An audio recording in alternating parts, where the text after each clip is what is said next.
ಓಂ ಶ್ರೀ ಗುರುಭ್ಯೋ ನಮಃ.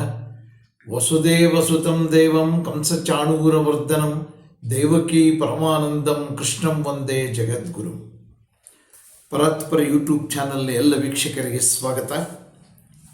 ಹಿಂದಿನ ವಿಡಿಯೋದಲ್ಲಿ ಶ್ರೀಕೃಷ್ಣನ ವಿಶ್ವರೂಪವನ್ನು ನೋಡಿದಂಥ ಅರ್ಜುನ ಹೇಳ್ತಾ ಇದ್ದಾನೆ, ಹೇ ಮಹಾಬಾಹೋ, ನಿನ್ನ ಕಣ್ಣುಗಳು ಅನೇಕ ಮುಖಗಳು, ಬಾಹುಗಳು, ಅನೇಕ ಹೊಟ್ಟೆಗಳು, ಕೈಕಾಲುಗಳು ಇವೆಲ್ಲವನ್ನು ನೋಡಿ ಇಡೀ ಜಗತ್ತು ಭಯಭೀತವಾಗಿದೆ. ಎಲ್ಲ ಲೋಕಗಳು ಭಯಭೀತವಾಗಿದ್ದಾವೆ.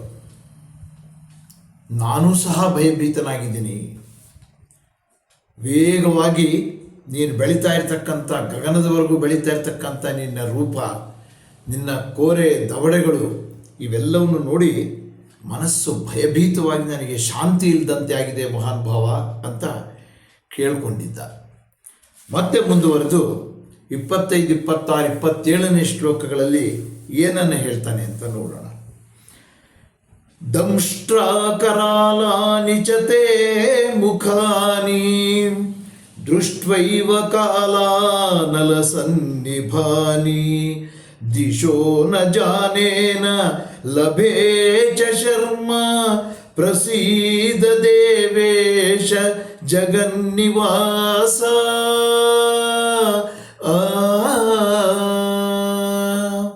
ಅಂತ ಹೇಳಿದ.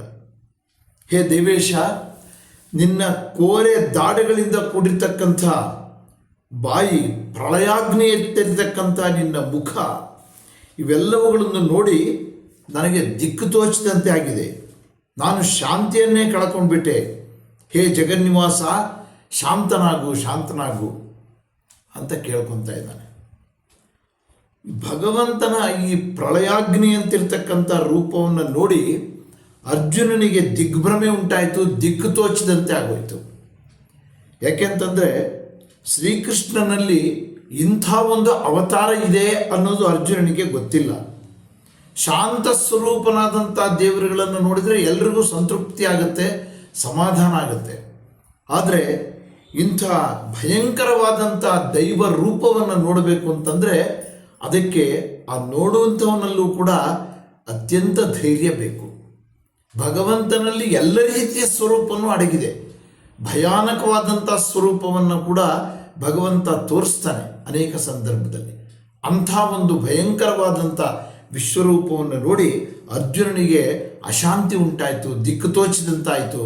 ಆದ್ದರಿಂದ ಶಾಂತನಾಗು ಅಂತೇಳಿ ಕೇಳ್ಕೊತಾ ಇದ್ದಾನೆ. ಮತ್ತೆ ಮುಂದುವರೆದು ಅಮೀಚತ್ವಾಂ ಧೃತರಾಷ್ಟ್ರಸ್ಯ ಪುತ್ರಾಃ ಸರ್ವೇ ಸಹೈವಾಲ ನೇಪಾಲ ಸಂಘೈಃ ಭೀಷ್ಮೋ ದ್ರೋಣಸೂತ ಪುತ್ರಸ್ತಥಾಸೌ ಸಹಾಸ್ಮದೀಯೈರಪಿ ಯೋಧ ಮುಖ್ಯೈಃ ವಕ್ತ್ರಾಣಿ ತೇ ತ್ವರಮಾಣ ವಿಶಂತಿ ದಂಷ್ಟ್ರಾಕರಾಲಾನಿ ಭಯಾನಕಾನಿ ಕೇಚಿದ್ವಿಲಗ್ನಾ ದಶನಾಂತರೇಷು ಸಂದೃಶ್ಯಂತೆ ಚೂರ್ಣಿತೈರುತ್ತಮಾಂಗೈಃ ಅಂತ ಹೇಳ್ತಾ ಇದ್ದಾನೆ. ಅಂದರೆ ಈ ವಿಶ್ವರೂಪದಲ್ಲಿ ಅವನಿಗೆ ಕಾಣ್ತಾ ಇರ್ತಕ್ಕಂಥ ಆ ವಿಚಿತ್ರವಾದ ಮತ್ತು ಭಯಂಕರವಾದಂಥ ಮುಖಗಳು, ಕೋರೆ ಹಲ್ಲುಗಳಿಂದ ಕೂಡಿದಂಥ ದವಡೆಗಳು ಮತ್ತು ಅದರೊಳಗೆ ಆ ಭಯಂಕರವಾದ ಬಾಯಿಗಳೊಳಗೆ ಅನೇಕ ರಾಜರುಗಳೊಂದಿಗೆ ಧೃತರಾಷ್ಟ್ರನ ಎಲ್ಲ ಮಕ್ಕಳು, ಭೀಷ್ಮರು, ದ್ರೋಣರು, ಕರ್ಣ ಇತ್ಯಾದಿ ಎಲ್ಲ ಯೋಧರು ಕೂಡ ಆ ಬಾಯೊಳಗೆ ಹೋಗ್ತಾ ಇರ್ತಕ್ಕಂಥ ದೃಶ್ಯ ಕಾಣ್ತಾ ಇದ್ದಾನೆ.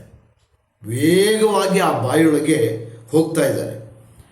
ಆ ಪರಮಾತ್ಮನ ಹಲ್ಲುಗಳ ಸಂಧಿಯಲ್ಲಿ ಸಿಕ್ಕು ಅವರ ತಲೆಗಳೆಲ್ಲ ನಜ್ಜುಗುಜ್ಜಾಗಿ ಹೋಗ್ತಾ ಇವೆ, ಪುಡಿ ಪುಡಿಯಾಗಿ ಹೋಗ್ತಾ ಇವೆ. ಹಲ್ಲುಗಳ ಮಧ್ಯೆ ಸಿಕ್ಕಂಥ ಅವರ ತಲೆಗಳು. ಅವರೆಲ್ಲರಲ್ಲೂ ಕೂಡ ಎಂಥ ಒಂದು ಭಯಂಕರವಾದ ಆತಂಕ ಮತ್ತು ಅಂತಹ ವೀರಾಧಿವೀರರೆಲ್ಲ ನಿನ್ನ ಬಾಯಲ್ಲಿ ಸಿಕ್ಕು ಪುಡಿ ಪುಡಿ ಆಗ್ತಾ ಇರ್ತಕ್ಕಂಥ ಈ ದೃಶ್ಯವನ್ನು ನೋಡಿ ಭವಿಷ್ಯದಲ್ಲಿ ಏನಾಗುತ್ತೆ ಅನ್ನುವಂಥದ್ದನ್ನು ಅರ್ಜುನ ತಿಳ್ಕೊತಾ ಇದ್ದಾನೆ. ಇದುವರೆಗೂ ಆ ಯುದ್ಧವನ್ನು ತಾನೇ ಮಾಡಬೇಕು, ಕೌರವಾದಿಗಳನ್ನೆಲ್ಲ ತಾನೇ ಸಂಹಾರ ಮಾಡಬೇಕು, ತಾತನನ್ನು ಗುರುಗಳನ್ನು ಎಲ್ಲರನ್ನೂ ಸಂಹಾರ ಮಾಡಬೇಕು ಅಂತ ಹತ್ಕೊಂತ ಕೂತಿದ್ದ ಅರ್ಜುನ, ಮಾಡಲಾರದೆ. ಆದರೆ ಈಗ ನೋಡ್ತಾ ಇರ್ತಕ್ಕಂಥ ದೃಶ್ಯ, ಅವರೆಲ್ಲರೂ ಕೂಡ ಪರಮಾತ್ಮನಿಂದ ಹತರಾಗಿ ಹೋಗ್ತಾ ಇದ್ದಾರೆ. ಅಂದರೆ ಇದರಿಂದ ಏನು ಕಂಡು ಬರ್ತಾ ಇದೆ, ಏನು ತಿಳ್ಕೊತಾ ಇದ್ದಾನೆ ಅಂದರೆ ಅರ್ಜುನ, ಇವೆಲ್ಲವೂ ಕೂಡ ಭಗವಂತನ ಲೀಲೆ. ಇವ್ಯಾವುದನ್ನು ನಾವು ಮಾಡೋದಕ್ಕೆ ಸಾಧ್ಯ ಇಲ್ಲ.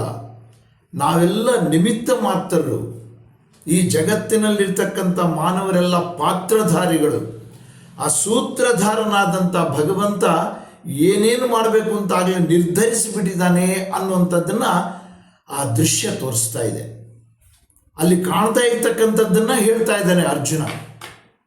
ಕೌರವ ಸೈನಿಕರು ಮತ್ತು ಪಾಂಡವರ ಅನೇಕ ಸೈನಿಕರು ಎಲ್ಲರೂ ಕೂಡ ಶ್ರೀಕೃಷ್ಣನ ಒಂದು ಆ ಭಯಂಕರವಾದ ಬಾಯಿಯೊಳಗೆ ಸಿಕ್ಕು ಪುಡಿ ಪುಡಿಯಾಗಿ ಹೋಗ್ತಾ ಇದ್ದಾರೆ ಅಂತ ಹೇಳ್ತಾ ಇದ್ದಾನೆ. ಈ ರೀತಿಯ ಭಯಂಕರವಾದಂಥ ದೃಶ್ಯವನ್ನು ನೋಡಿ ಅರ್ಜುನನಿಗೆ ಧೈರ್ಯ ಹುಡುಗಿ ನೀನು ಶಾಂತನಾಗು ಅಂತ ಕೇಳ್ಕೊತಾನೆ ಅಂತ ಹೇಳ್ತಾ ಇವತ್ತಿನ ಈ ವಿಡಿಯೋವನ್ನು ಮುಕ್ತಾಯ ಮಾಡ್ತೀನಿ. ನಮಸ್ಕಾರ.